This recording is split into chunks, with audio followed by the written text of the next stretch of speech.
Hello, welcome to another dog walk video. It's been an awful long while since I've wandered through the highways and byways of the Wolds doing a dog walk video, but here we are in the middle or the start of October, the middle of autumn or the start of autumn. I don't really know. I lose track of the seasons.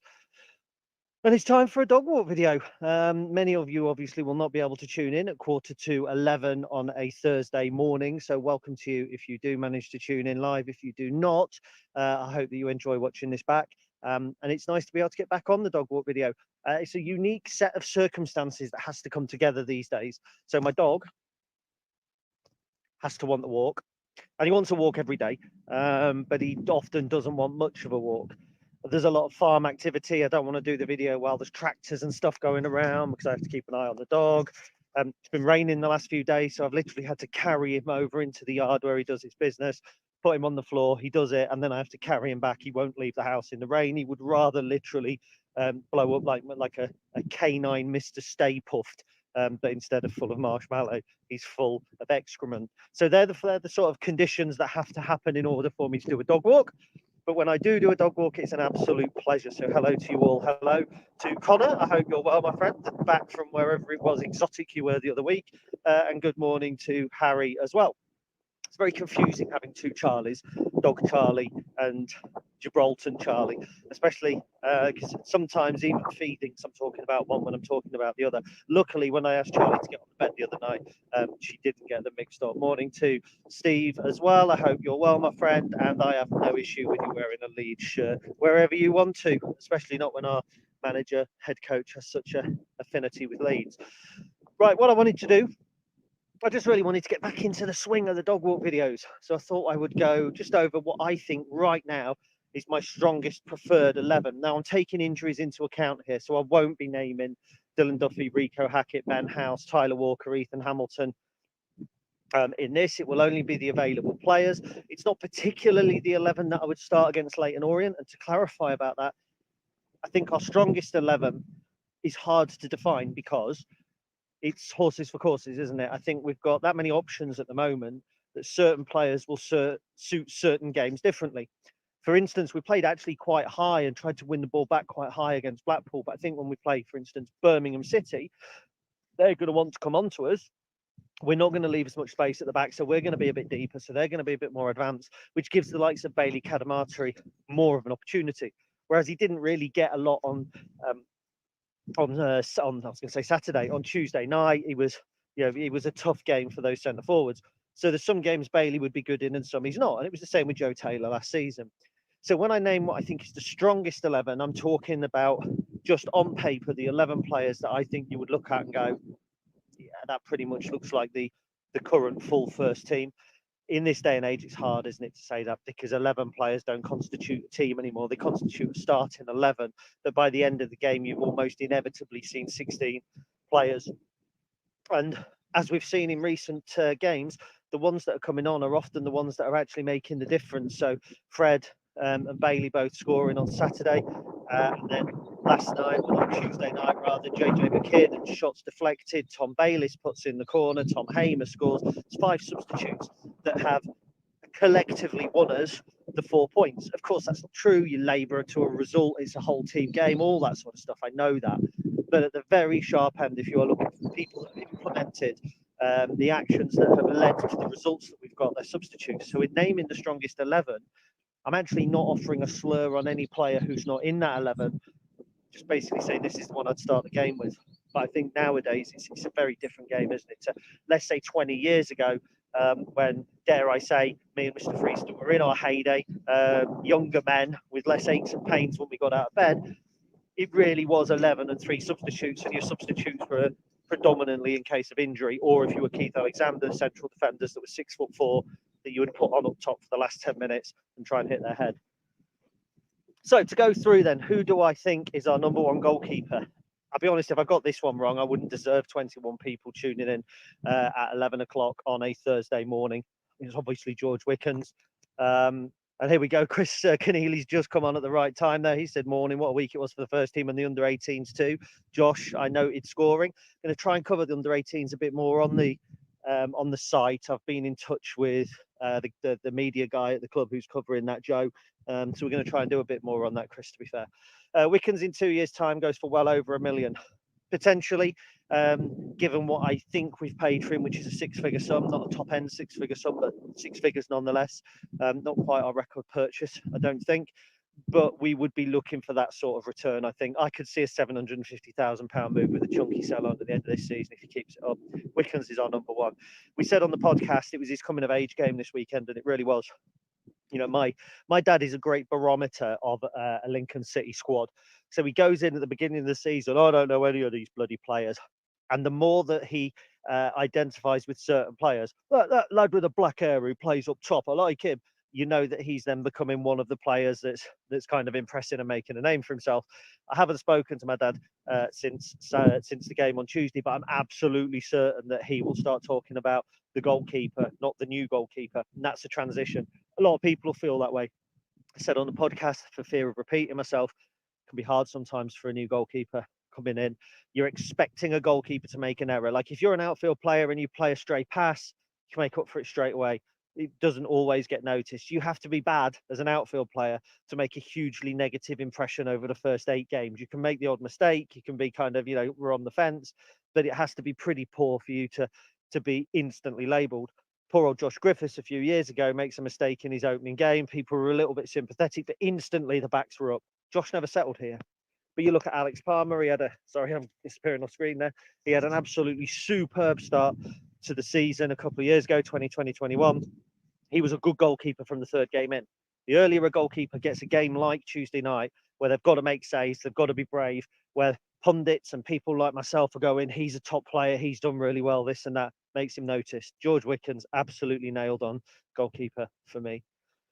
So we'll go across the 3 centre-backs. And again, it's not really a discussion, is it? I've said I'm taking injuries into account. I'm not going to add the suspensions in here. I remember when we sold Regan Poole, and the discussion was then around Jackson, O'Connor and Rowan not being as strong as Jackson, O'Connor and Poole. It was a step down. We had a weaker defence. I had that with Pete. I don't know if Pete is watching or not, but I had certainly that discussion with him that we were poorer for losing Regan Poole. We don't look it now. Those 3, I think, perfectly complement each other. Adam Jackson has proven actually, whereas we label defenders quite easily. So we'll say a defender is a warrior. So he'll stick his head in, he'll stick his boot in, whether the ball's there or not, a Steve Thompson style.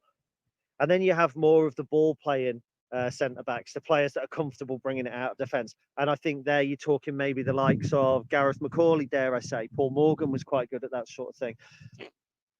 You have the warriors and you have the ball players, and you've got Paudie O'Connor, he's a warrior. No doubt at all. You want him on the end of the corners. You want him in your own box. You want him fighting your cause. Rowan is a ball player. That's not to say he doesn't put his head in. He doesn't tackle, because he does. But you see there's a more refined element, I think, to his game. Adam Jackson, at the moment, is actually spanning the 2. Putting aside Tuesday night's indiscretion, he's begun to play some phenomenal balls. I mean, the ball for Bailey Cadamartri against Cambridge was outstanding. It was superb. Absolutely pinpoint, on a David Beckham-esque, dare we say. And I'll get criticism for that, no doubt. So I think he's redefined himself as that right-sided centre-half, whereas perhaps in the past you would have gone, well, Jacko's your centre-half, your middle centre-half, and then Regan Poole, although a warrior, was again a little bit more of a ball player. He played wing-back, that sort of thing. So I think Jacko's redefined himself. Those 3 are definitely the starting 3, but they've got some real competition as well. Okay, Lewis Monsma, his return from injury is slower than I think some people would have hoped. I think that's entirely understandable. We're bound to see him against Grimsby, which I may be wrong. I think it's Tuesday night. He's almost certain to play there. But Tom Hamer's come in.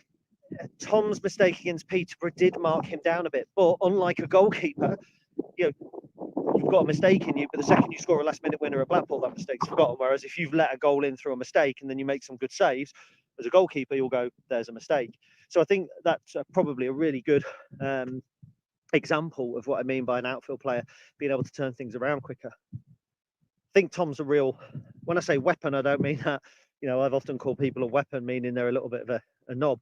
I don't mean that. I think he is a proper weapon. His long throws, genuine long throws, they do cause problems. They do cause panic. We're good at set pieces.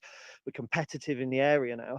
So that'll be really useful. I think from the bench, he's a great option. And I'm not even slightly worried about him coming in for Jacko on Saturday. I think that Tom Hamer coming in is just, you just go, well, it's another League One quality right-sided centre-half coming in with a slightly different ability set maybe to Jacko, slightly different. The long throw, he's played wing-back, he's a bit more mobile. He's a bit more of a Regan Poole profile. I'm not comparing the two, but profile-wise, there's a similarity there. And he might give us a bit of mobility there at the back. Thank you, Pete. That is a nice hoodie. I appreciate that. I will look at doing another run as well as doing a run of the football shirts. But we're planning a cancer research football shirt, but more on that when we actually get our asses into gear and do it. Right. So that's the back three.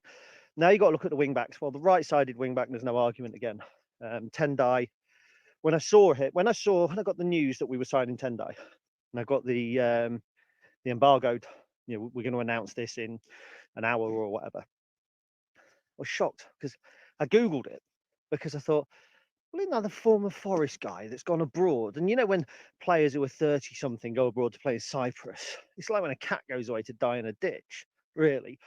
You're kind of going, oh, well, that's the end of him. He's going over there for his last payday to play in, with the greatest respect to the Cypriot League. You know, may as well have gone over to Ireland. That's what goes in your head. So it comes up Tendai Darikwa signing. Googled him. I thought he must be about 38, 32. He's not going to replace Lass, though, is he? 32 years old, blimey. What a signing he's been. Because we haven't missed Lass Sorensen at all. And just let that sink in. Lass was never a 9 out of 10, but he was a 7 out of 10 every single week. He was kind of Sam Habergam levels of consistency, but it was speed and work rate. It wasn't just a kind of when I say plodding, again, I don't mean that against Sam Habergam, but Sam was just consistent and steady. You know, there was nothing steady about Lass. He was full of energy. Didn't think we'd get that from a 32-year-old, not one who had, you know, already taken that step away from the English game. I think he's been superb. Got the opportunity to chat to Tendai at the beginning of the season at a sponsors event. I think that he's also a really influential character in the dressing room. Lass was quite infectious in a good way. I don't mean he had athlete's foot or verrucas or whatever. No, he was an infectious person. I think we've got that in Tendai. He's got real energy. He gets up. He delivers a good ball with some real experience. Dare I say that there are elements of Tendai's game which are an improvement on Lass. And you know, that's not me being critical of Lass, and that's not what Chris would call recency bias. Just because we've got Tendai in, it's easy to say he's better than what we've had before. Lass was a very good player. You knew what you were getting. But I do think there are elements to Tendai's game, certain levels of experience, probably the final ball, which is a little bit better. Now, the left wing back is fascinating because we've got two injured, Dylan Duffy and Rico Hackett. They would have been the first two choices at the beginning of the season. Dom Jeffries is a central midfielder, signed as a central midfielder. He looked that he could play there potentially. And Eric Ringer's come in really to probably play left wing back long term. But if you're asking me the strongest left wing back right now, I'd have to say Jeffries. And it's his work rate, I think. And look, work rate is mandatory for a footballer. You know, when people say, oh, he's got a good work rate, you kind of think, well, he should have. He's playing 90 minutes, potentially 180 minutes of football, plus training. I expect for that hour and a half, for the money that they get paid, for them to apply themselves all game. You expect that. But there's a difference between work rate running around, Kevin Gall style. You can run around for 90 minutes and do nothing. But then there's a difference between that and a work rate of Dom Jeffries. It's a work rate with purpose. It's a work rate with direction. You understand what he's trying to do. He's energetic. He grafts, but he grafts in the right areas. You know, it's not for show. He's good on the ball. I think he's got some good technical ability. I think he's a player who we could see step away from the left wing back role once we get everybody fit and ready to go. He's the sort of player that when Conor McGrandles comes off at half time for the booking or whoever, he could quite easily drop into that midfield role and do a really good job there as well. I think we're only seeing 70% of Dom Jeffries right now, and he's still our best available left wing back. He's actually a player that quite excites me, because he's just yet to define his role. He's yet to, we're yet to see where he fits into the big picture. But there's just something, I like the word stoic, like a stoicism, he's just a determined, he's focused. I just like Dom Jeffries, and I'm putting him in at left wing back. And that Eric Ring, I think, will settle over time. He looks really exciting, energetic. Came on, and him and JJ McKinnon did turn the game on Tuesday night without a doubt. Partially due to Blackpool, I think, retreating a little bit, thinking that they've got their goal. We weren't really threatening, and then we hit them with this, as we labelled it on the podcast, a jump start. So that's my preferred back five, if you will. Let me know if you agree. Harry Jackson has said O'Connor, Rowan, Hamer, Deriqua and Ring, but that's taking into account suspensions as well as injuries. So he's just gone for Ring over Jeffries, but obviously, yeah, Hamer's going to come in and play on Saturday.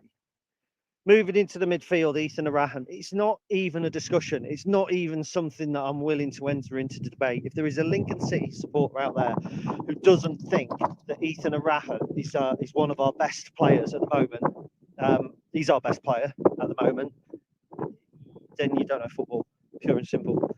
I think he's one of the best midfielders in this division. There are moments from him which are just such outrageous class that it is really hard to remember a midfielder with as much ability. Liam Bridcut, potentially, yes, Liam Bridcut was the best footballer I've seen in a Lincoln City shirt until Ethan Erhahon. Could again be recency bias. Bear in mind, I started going in 1986, so anyone watching this who's going to go Glenn Cockrell, Gordon Hobson, players like that, yeah, unfortunately, I can't argue that. I can't argue against that. He's just brilliant. Connor Pierce says Ethan's class is effortless, and he does look there's elements to his game that he would need to improve, but he is championship class, and I think anybody who expects him to still be here this time next year, unfortunately, it ain't going to happen, and that's fact. He ain't going to be with us then, because there's going to be a championship club panicking a little bit in the January window. Of all of the rumours that I ever hear, the rumour of him potentially leaving the football club is the most viable. This is really bizarre. I've just come to a bit of my walk where there's usually a 6-foot hedge next to me, and it's basically now just turned into normally a hedge here that runs all the way along. I don't know if you can see that, and now it's just completely gone. It's utterly bizarre. It's like walking onto your high street and somebody's knocked down all the shops. Mad. Right. So what do we have to pick? We still have 2 midfielders to pick, and we still have 2 centre forwards to pick. As things stand at the moment, my other central midfielder is Conor McGrandles. Now, I do think McGrandles was very, very lucky on Tuesday night to stay on the field. I think if you take rose-tinted spectacles off, a barge in the back with a forearm is a foul. Is a bookable offence. You're already on a booking. I think the ref showed an amazing amount of restraint. Blackpool fans have got every right to complain a little bit about that. Generally, though, McGrandles is a relatively unique type of midfielder in that he can play. If we needed him to play alongside Erhahon, which we don't play the double defensive midfielders, he could. He's got a good engine. We know what he's about. He works hard. He's really good at winning the ball back and popping it off to Erhahon, which is perfectly good enough. I remember Michael Appleton, when I spoke to him in one of the live podcasts, said, all that Manchester United were ever told to do was win the ball back and give it to Eric. Now, I'm not saying Ethan Erhahon is like Eric Cantona, but we would try and win the ball back and we give it to Ethan in the middle of the park, and he then picks the passes out to get us going wider. McGrandles is really good at that, tidying up. I think there's more to come from him in a forward role, in an attacking role. We forget how good he was in the latter stages of the 2020-21 season. Stacey West readers, bear in mind, voted him as their player of the year. The season we had Brennan Johnson and Morgan Rogers and George Grant. It's really important to remember that. That's how good he was towards the end of that season. So he's got to be the starter for me. There will be a big question mark when Ethan Hamilton comes back, because I don't see us playing Hamilton, McGrandles and Erhahon. So at that point, I see Hamilton and McGrandles having to rotate. They're two really good League One midfielders, by the way. And if you have a League One side and Conor McGrandles is your best central midfielder, you're probably not top 10. And that's not a slur on McGrandles. That is, if he's the one that you're pinning everything on, he's not that type of midfielder. If you're a midfielder that's got somebody like Ethan Erhahon in the side, and McGrandles and Hamilton are two options, I think that's a top 10 League One midfield without looking at all the other options that we've got. But McGrandles and Hamilton are going to fight, and what a fight that would be. What a fight it will be. It'll be a massive tussle. It's going to be really interesting. When that happens, you've got to marvel at the depth of the squad. When we're talking about how we changed the game against Blackpool with no Ben House, no Rico Hackett, no Dylan Duffy, no Tyler Walker, no Ethan Hamilton, it's utterly crazy. Utterly crazy. So the final midfielder. Now I'm going to disappoint some supporters here, I believe, because there will be a huge cry for it to be Jack Moylan. I know there will. I'm going Tom Bayliss. I like Jack. There's a youthful exuberance about him. There's a fear, no fear rather, that when he gets on the ball, he just does what he wants. But I do think that sometimes he just tries a little bit too much. I think he's phenomenal from the bench. I think at the moment, the goals and assists numbers kind of argue my point, in that for all his endeavour and how he has changed games, at the moment we don't have lots of Jack Moylan goals and assists. But what we have from Tom Bayliss is assists. Can't think how many he's on at the minute. I think potentially 3, if you're including from dead ball situations. There's a little bit more of a maturity, I think, to Tom Bayliss's play. We haven't quite seen the best of him as yet. That he came on against Cambridge, kind of blasted that effort over the bar. I think he gave us fresh impetus then. He certainly gave us a fresh impetus in the second period against Blackpool without directly affecting the game too much. He wasn't one of the headline subs. He's not one of the headline subs I've mentioned from Saturday. I've mentioned kind of 5 names, and the only thing that Bayliss did is take a corner, and it was his second corner. His first one was poor. But I think at the minute, in our strongest 11, he does start, and Jack's on the bench. Now, centre forwards. This is. I haven't given this any thought at all until I've got to this point. I know the rest of the team. I know what I think the best team is. I've got it in my head. I'm sorted. With centre forwards, I thought, what I'm going to do, I'm going to wait until I get to the point, and then when 2 names come to me, those 2 names are going to be my starting centre forwards. And the first player I'm going to pick is Bailey Cadamarteri. For pretty obvious reasons, Bailey is class. He hasn't perhaps thrived quite as much, but a great chance and goal against Cambridge. Struggled a little bit to get the ball, I think, against Blackpool.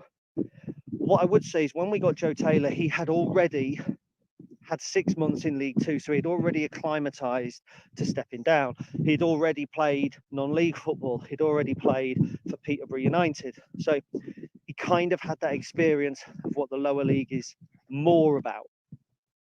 Bailey's come to us from an academy environment, from a championship environment, and I think from an England youth environment as well. And it is a slightly different game, and I think it does take a little bit of time to adjust. It's his first loan spell. Joe Taylor had been out and about quite a bit. So there are some real fundamental differences. But Bailey Cadamarteri's class. The way he took that ball down and finished against Cambridge was class. There was a moment against Peterborough where he did a similar thing. The diag, he just rolled his defender and off he went. It was really good. And I think we're going to see more of him as autumn progresses. And I think of the 4 fit strikers we have at the minute, and Ben House will be back very soon. I understand Tyler Walker is due back by the end of the month, I think. But of our 6 fit strikers, then I still think Bailey Cadamarteri will be in the top 2. Right now, he definitely is. In a perfect world, Ben House covers him. Ben House, Bailey Cadamarteri, best 2 strikers. Ben House is injured. So I'm going to pick my second striker, and I'm waiting for the comments to blow up, but it's Jovan. I do not like seeing the criticism of Jovan. The way My dog's getting playful. Go on. The way that he has developed over the last 10 months, in my opinion, is probably the most marked development of any youth player over such a period of time that I can remember. You know, remember Lee Freckington? He was great in the 06-07 season. Don't forget, he made his debut a good year and a half beforehand against Stockport, I think it was, in the EFL Trophy. He might have even played before that. He was integrated slowly but surely. And it wasn't a general explosion, more of a, he ascended quite quickly. He was probably the last one that I've seen develop as quickly. Although having said that, Sean Rowan. But then Rowan dropped out for a long while, didn't he? When we lost to Blackpool on January the 1st, Jovan to me looked like a striker who had a future with 10 games at Spalding, 8 games at Grantham, 9 games at Lowestoft, a little bit over in Finland, and then come back. That's what he looked like to me. He had all the attributes that will get you a contract. He's tall, he's quick, he's got good positional sense. He is a worker, believe it or not. People say he's not. It's a lazy stereotype for a certain profile of centre forward. He works hard. He's not a natural finisher. I get that. But not all strikers are natural finishers. And I get so much criticism when I say that. It does make me laugh because I oh, now there we go. If I was making that argument,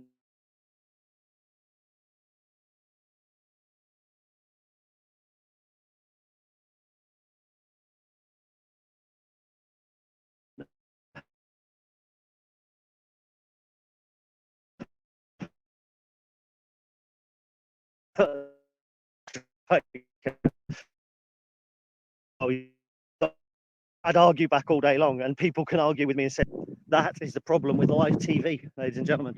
I've just been in that dip. You probably can't see it. There we go. So there we go. Yeah, so arguing about Jovan, they are there to finish, but we've had a lot of strikers that are not not natural finishers, who I still think are valuable assets. Jovan is, and do you know what I'm really happy about here? Is the amount of people agreeing with me.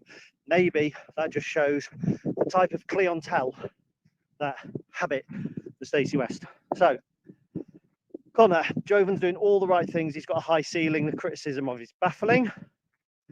Good friend Carl, sorry, knackered. Whew. Jovan would be the first name on my team sheet. John Bates, totally agree with Jovan. Cornell, Makama's improvements have been outstanding this season, and Scabala's trust in Makama shows that he's destined for great things and wicked improvements. Carl Gibson, hi Carl, you all right, mate? I agree.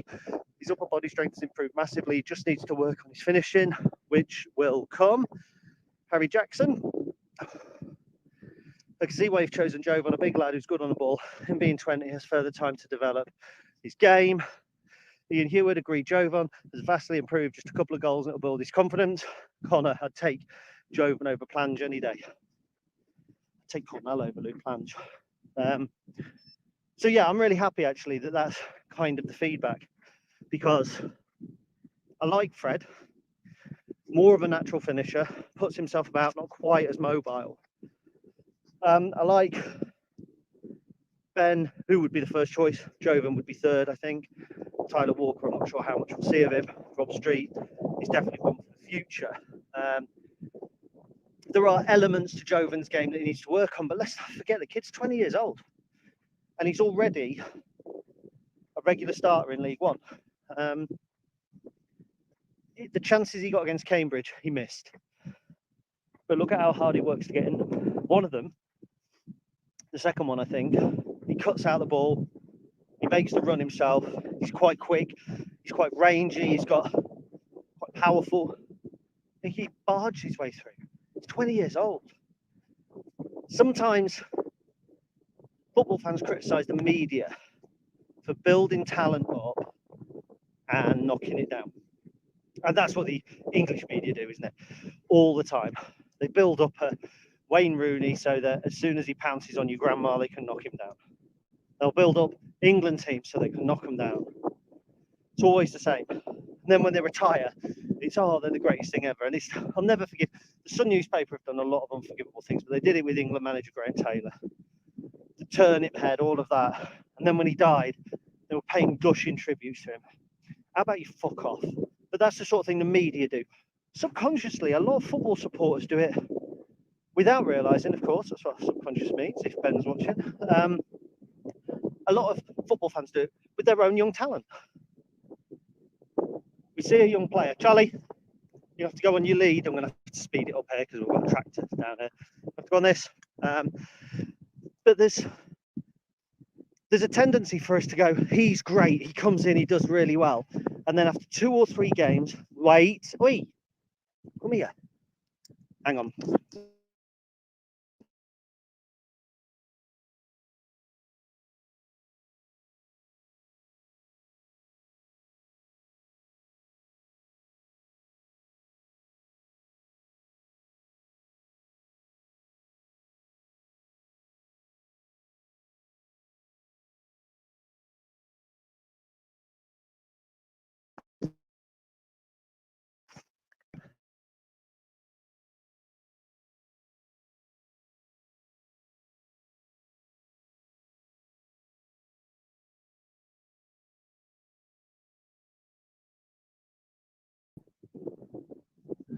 I'm not sure what's going on here. Hang on. There we go. Live TV. So, yeah, there's a tendency, I think, for supporters to build a player up, and then when they don't hit the perceived expectation, it's really easy to knock them down again. I mean, there's a classic from Pete, sorry to single it out. What does it say about Draper that he's not part of the conversation? He's a young striker who's still developing. It doesn't have to say anything about him when he's 20, 21 years old and he scored 20 odd goals last season. It says we're talking about Jovan. And that's not me having a pop at Pete. That's me outlining how it's almost like we're looking for a certain negative as a supporter. So with Jovan, people are eager to say he doesn't score enough goals. He's not this, he's not that, because he's one of our own. Speaking to people in and around the club over the summer, every single friendly that we played, I was told there was people asking, who's the big lad up top? Including Daniel Farker. We played behind closed doors at Leeds. And apparently Farker specifically wanted to know who the big player up top that we've got was. He's got some attributes. As non-football people, because we talk about it, we play it on five-a-side tournaments, we watch people like me yapping on about it, we do an awful lot around football. But the honest truth is, we're not football people. And football people know football better than we do. You know, it sounds really, really obvious, but they do. And I think that Jovan is more of a football person's footballer than he is a fan's footballer. So quickly, let's have a look. So Connor says there's a difference not taking a chance and not even being in a position to take the chance. And Lundaloo, for example, not a natural 9, never in the right place as Jovan is. No, and Lundaloo should be playing as part of the 2. I still like Lundaloo, by the way, even though he wasn't great for Cambridge. I just think there's a player there, but I think he's going to be destined never to particularly make it. Kev Sewell agrees with me, but Gav the Clown doesn't. Well, that's no surprise. I've heard him talk about football on a Saturday afternoon, so no surprise there. Kev says, where's Rico fit into your equation? Well, he's injured at the minute, Kev, so not at all. However, when he is not injured, it's a big question, isn't it? Cornell says he'll be the biggest impact player. I think that's where he'll be. Impact. And that says a hell of a lot, doesn't it? Because a year in January, we were waiting for him to come back in to change everything. And now we're going, well, he'll be great from the bench. He'll be great to drop in. He'll be great for this or that. So there we go. Suim, fans screaming for Freddie back now, moaning, give them time to develop. I just think with young players, sometimes it does take time. Look at Sean Rowan. Came onto the scene, absolutely blew it away briefly, and then disappeared for months and months and months, frozen out, people questioning whether he'd ever make it, going to go back to Ireland, now one of our best players. Right, so I'm going to have to disappear because I am about to walk past a tractor and I need to be careful with my dog. But I hope you've enjoyed the dog walk. It's been a pleasure to talk to you all again, and I will be back very soon. Thank you for watching. Come on, boy.